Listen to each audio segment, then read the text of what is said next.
ಪ್ರೀತಿ ಆತ್ಮೀಯ ಬಂಧುಗಳೇ, ಮತ್ತೊಂದು ವಿಡಿಯೋಗೆ ಸುಸ್ವಾಗತ. ನಾವಿವತ್ತು ಹೊರಟಿದ್ದು ಕುಮಾರಣ್ಣ ಅವರ ಬಿಡದಿ ಹತ್ರ ಇರೋ ಫಾರ್ಮ್ ಹೌಸ್ಗೆ. ಕುಮಾರಣ್ಣ ಸಿಕ್ಕಿದ್ರೆ ಮೀಟ್ ಮಾಡ್ಕೊಬರೋಣ ಅಂತ ಹೊರಟು ಬ್ಯಾಕ್ ಡೋರಲ್ಲಿ ನೋಡ್ದೆ ಓಪನ್ ಇತ್ತಿಲ್ಲ. ಕದ್ದು ಮುಚ್ಚಿ ಒಂದು ಸ್ವಲ್ಪ ವೀಡಿಯೋ ಮಾಡಿಕೊಂಡು ಇಲ್ಲಿ ಏನೋ ಜಿಮ್ ಮಾಡ್ತಿದ್ರು ಅನಿಸುತ್ತೆ ನಿಖಿಲಣ್ಣ. ಈಗ ಜಿಮ್ ಏನೋ ಕ್ಲೋಸ್ ಮಾಡಿಬಿಟ್ಟಿರಂಗಿದ್ದಾರೆ. ಈ ಕಡೆಯಿಂದ ಏನೂ ಕಾಣ್ತಿರ್ಲಿಲ್ಲ. ಮತ್ತೊಂದು ಏನಾರ ಗೇಟ್ ಇದೆಯಾ ಅಂತ ಮತ್ತೆ ಇಲ್ಲೇ ಒಂದು ಸ್ವಲ್ಪ ಕದ್ದು ಮುಚ್ಚಿ ಇನ್ನೊಂದು ಸರಿ ವೀಡಿಯೋ ಮಾಡಿಕೊಂಡು ಮತ್ತೆ ಹೊರಟೆ. ಇದು ನೋಡಿ ಹೋಗ್ಬೇಕಾದ್ರೆ ಇನ್ನೊಂದು ಸ್ವಲ್ಪ ಈ ಕಡೆ ಕಾಂಪೌಂಡ್ ನೋಡಿ, ಇದು ನಮ್ಮ ಕುಮಾರಣ್ಣ ಅವರ ಫಾರ್ಮ್ ಹೌಸ್. ಇನ್ನೊಂದು ಗೇಟು ಇಲ್ಲೇ ಸಿಕ್ತು. ಹಾಗೆ ಅಪ್ಪಾಜಿ ದರ್ಶನ ಮಾಡಿದ ನನಗೆ ಖುಷಿ ಆಗೋಯ್ತು. ಏನಕ್ಕಂದ್ರೆ ಒಳಗಡೆ ಹೋಗ್ತೀವನ್ನೋ ಒಂದು ಧೈರ್ಯ ಬಂದೇ ಬಿಡ್ತು.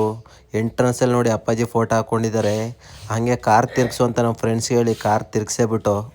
ನನಗೆ ಮುಂದೆ ಇನ್ನೊಂದು ಗೇಟ್ ನೋಡಿ ಒಂದು ಸ್ವಲ್ಪ ಭಯ ಆಯಿತು, ಯಾರು ಅಡ್ಗಿಟ್ ಹಾಕಾರಪ್ಪ ಅಂತ. ಅಂತೂ ಇಂತೂ ಗೇಟ್ ದಾಟಿ ಒಳಗಡೆ ಬಂದೇ ಬಿಟ್ಟು. ಮೊದಲು ನೋಡಿದೆ ಶೂಟಿಂಗ್ ಯೂಸ್ ಮಾಡೋ ಬಸ್ಗಳು. ಹಾಗೆ ಮುಂದೆ ಇನ್ನೂ ಹೋಗ್ತಾ ಹೋಗ್ತಾ ಹಾಗೆ ಅದಾಗೋಲಿ ನಮ್ಮ ಅಭಿಮಾನಿಗಳಿಗೆ ಎಲ್ಲರಿಗೂ ಫಾರ್ಮ್ ಹೌಸ್ ಹೇಗಿದೆ ಅಂತ ತೋರಿಸೋಣ ಅಂತ ಮತ್ತೆ ವೀಡಿಯೋ ಮಾಡೋಕ್ಕೆ ಸ್ಟಾರ್ಟ್ ಮಾಡೇ ಬಿಟ್ಟೆ. ಬಂಧುಗಳೇ ನೋಡಿ, ಅಡಿಕೆ ಮರ ತೆಂಗಿನ ಮರ ಬಿಟ್ಟರೆ ಇನ್ಯಾವುದೂ ಇಲ್ಲಿ ಇಲ್ಲ. ಎಷ್ಟು ಸುಂದರವಾಗಿದೆ ಗೊತ್ತಾ ನೋಡಲಿಕ್ಕೆ. ಹಸುಗಳು ನೋಡಿ, ಹಸುಗಳು, ಎತ್ತುಗಳು, ಹಳ್ಳಿ ಕಾರವು ಎಲ್ಲ ಥರದ ಇಲ್ಲಿ ಕುಮಾರಣ್ಣ ಸಾಕಿದ್ದಾರೆ. ಚೆನ್ನಾಗೇ ಮೇಂಟೈನ್ ಮಾಡಿದ್ದಾರೆ. ಹಾಗೆ ಕುಮಾರಣ್ಣ ಮನೆ ನೋಡಿ, ಈ ಕಡೆ ಯಾರೋ ಒಬ್ರು ಇದ್ದರು, ಅವರೇನು ನಮಗೆ ಅಡ್ಡಿ ಮಾಡಲಿಲ್ಲ, ಎಲ್ಲ ನೀಟಾಗಿ ನೋಡ್ತಾನೆ ಇದ್ದು. ಹಾಗೆ ನೋಡಿ ನಮ್ಮ ಎತ್ಕೊಳ್ಳು ನೋಡಿ ನೋಡಿ ನನಗೆ ತುಂಬ ಖುಷಿಯಾಗೋಯ್ತು. ಎಷ್ಟು ಚಿಕ್ಕ ಚಿಕ್ಕದಾಗಿ ಎಷ್ಟು ಮುದ್ದಾಗಿದೆ ಗೊತ್ತಾ. ಈ ವಿಡಿಯೋ ನೋಡೋರು ಎಲ್ಲರೂ ಶೇರ್ ಮಾಡಿ ನನ್ನ ಯೂಟ್ಯೂಬ್ ಚಾನಲ್ನ ಸಬ್ಸ್ಕ್ರೈಬ್ ಮಾಡಿಕೊಂಡ್ರೆ ತುಂಬ ಒಳ್ಳೆಯದು. ಏನಕ್ಕಂದರೆ ಇಂಥ ಚಾನ್ಸ್ ಯಾರು ಮಿಸ್ ಮಾಡ್ಕೊಳಕ್ಕೆ ಹೋಗಬೇಡಿ. ಇದು ನೋಡಿ ನಿಖಿಲಣ್ಣ ಜಿಮ್ ಮಾಡ್ತಿದ್ರು ಅನಿಸುತ್ತೆ. ಕುರುಕ್ಷೇತ್ರ ಮೂವಿ ಆಗಬೇಕಾದ್ರೆ ನಮ್ಮ ಫ್ರೆಂಡ್ಸು ಜಿಮ್ ಒಳಗಡೆ ಏನಿದೆ ನೋಡೇ ಬಿಡೋಣ ಅಂತ ಕರ್ಕೊಂಡೇ ಹೋಗ್ಬಿಟ್ರು. ಇಲ್ಲಿ ಮುಂದೆ ಹೋಗ್ತಿರೋರಂತೂ ಎದುರ್ಕೊಳ್ತಿದ್ರು ಬೇಡ ಬೇಡ ಅಂತ, ಆದರೂ ಬಿಡ್ನಿಲ್ಲ. ಬಾ ಏನಿದೆ ನೋಡೇ ಬಿಡೋಣ ಅಂತ ಹೊಂಟೆ ಹೋದು. ಅಂತೂ ಇಂತೂ ಬಿಡ್ನೆಲ್ಲ ಲಾಸ್ಟ್ಗೂ ಜಿಮ್ಮು ಮೇನ್ ಡೋರ್ಗೆ ಬಂದೇ ಬಿಟ್ಟು. ಇಲ್ಲಿ ನೋಡಿ ಏನೇನೋ ಹಾಕಿ ಇಟ್ಟಿದ್ದಾರೆ. ಹಾಗೆ ಜಿಮ್ ಐಟಮ್ ಎಲ್ಲನೂ ಕ್ಲೋಸ್ ಮಾಡಿಬಿಟ್ಟು ಸ್ಟಾಪ್ ಮಾಡಿಬಿಟ್ಟಿದ್ದಾರೆ. ಯಾರೂ ಇಲ್ಲಿ ಜಿಮ್ ಮಾಡ್ತಿಲ್ಲ ಅನಿಸುತ್ತೆ. ನಿಖಿಲಣ್ಣ ಒಬ್ಬರೇ ಮಾಡ್ತಿದ್ರು ಅನಿಸುತ್ತೆ. ನನಗೆ ಬೇಜಾರಾಗಿದ್ದು ಏನಂದರೆ ಚಿಕ್ಕಬಳ್ಳಾಪುರದ MLA ಆದಂಥ ಪ್ರದೀಶ್ ಈಶ್ವರ್ ಮೇಲೆ ತುಂಬ ಗೌರವ ಇತ್ತು ನನಗೆ. ಮತ್ತು ಒಂದು ಇಂಟರ್ವ್ಯೂವಲ್ಲಿ ಕೊಡ್ತಾರೆ, ಕುಮಾರಣ್ಣ ಅವರು ಬದನೆಕಾಯಿ ಬೆಳೆದಿದ್ರ, ಆಲೂಗೆಡ್ಡೆ ಬೆಳೆದಿದ್ರ, ಟೊಮೊಟೊ ಬೆಳೆದಿದ್ರ ಅಂತ. ಇಲ್ಲಿ ತೆಂಗಿನ ಮರ, ಅಡಿಕೆ ಮರ ಬಿಟ್ಟರೆ ಇನ್ನೇನೂ ಇಲ್ಲ. ಈ ಫಾರ್ಮ್ ಹೌಸ್ನ ಬಂದು ಪ್ರದೀಶ್ ಈಶ್ವರ್ ಒಂದು ಸರಿ ವಿಸಿಟ್ ಮಾಡಿರ್ದಾರೋ ಇಲ್ವೋ, ಸುಮ್ಮನೆ ಬಾಯಿಗೆ ಬಂದಾಗೆ ಬೊಗಳ್ತಾರೆ.